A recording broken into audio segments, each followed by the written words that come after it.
Ce jeudi, c'est le premier jour de la grève contre la réforme des retraites. Est-ce que le gouvernement peut retirer la retraite à 64 ans en cas de très forte mobilisation dans la rue?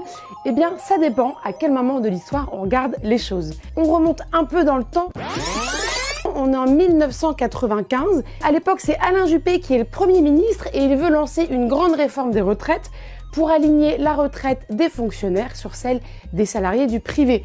Très vite, les syndicats lui disent non et la France va se mobiliser comme elle ne l'avait jamais fait jusqu'ici. Pendant 3 semaines, elle est à l'arrêt, il n'y a plus de train, plus de bus, plus d'éboueurs, beaucoup d'écoles sont fermées. La mort dans l'âme, finalement, Alain Juppé cède et retire son projet de loi.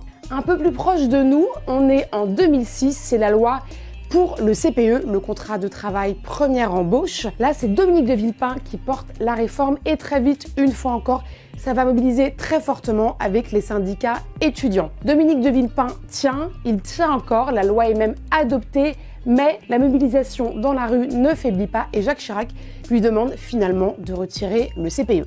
Ça, c'est les 2 dernières grandes victoires syndicales. Si on se rapproche un peu plus dans le temps, l'ambiance change.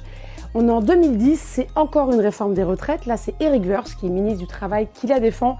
Il y a une énorme mobilisation et là, Nicolas Sarkozy tient, le texte est adopté. Et un peu plus proche de nous, en 2016, tu t'en rappelles peut-être, c'est la loi Travail portée par Myriam El Khomri.